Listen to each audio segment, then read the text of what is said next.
जय हिंद दोस्तों। सरकारी योजना एवं कार्यक्रम की सीरीज में आज बात करते हैं डिजिटल एग्रीकल्चर मिशन के बारे में।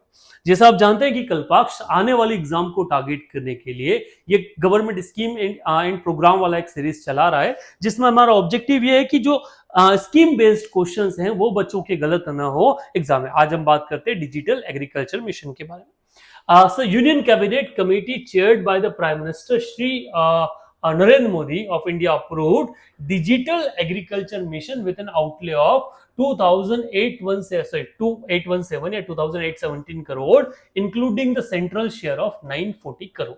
मतलब इसका पॉइंट सिंपल है, ये स्टेट और सेंटर दोनों द्वारा कोलैबोरेटिवली चलाई जाने वाली एक स्कीम होगी, जिसमें स्टेट का शेयर 1940 करोड़ है, सेंटर का शेयर और बाकी रिमेनिंग अमाउंट जो है वो किसका रहेगा, लगभग 900 करोड़ स्टेट का रहेगा।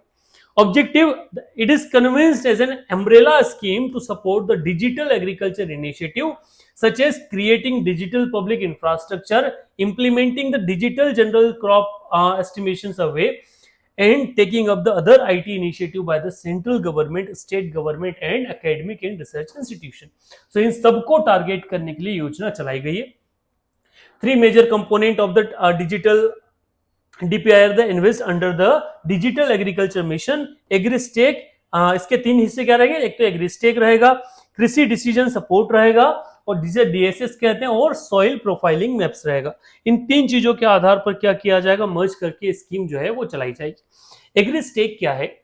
So the farmer centric DPI AgriStack consistent of the three foundation agriculture registry of the database, ठीक है, farmer registry, georeference, village map and crop shown registry, all which will be created and maintained by the state and union government.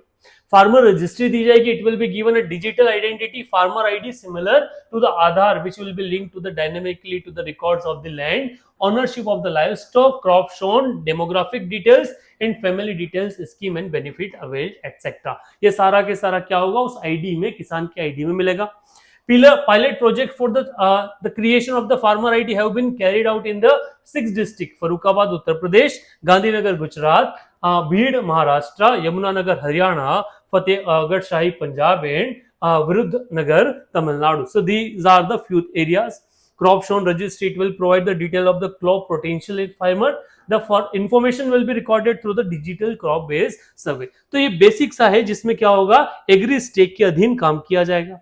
Second चर्चा की जा रही थी कृषि DSS के बारे में। So it will create a comprehensive जो aspect system to unify remote sensing based information on the crop, soil, weather and water, etc.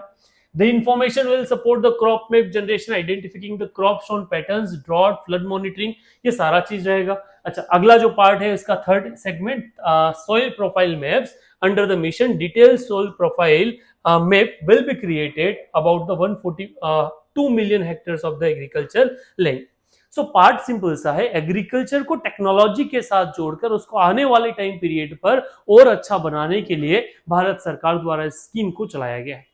अब रूट लेवल पे स्कीम जो है इसको इंप्लीमेंट होने में समय लगेगा, but it is kind of umbrella scheme जिसमें टेक्नोलॉजी जो वो इनपुट की जा रही है, और वर्तमान समय में हम देख रहे हैं कि टेक्नोलॉजी जो है वो काफी बेटर कर रही है एग्रीकल्चर के सेंस में।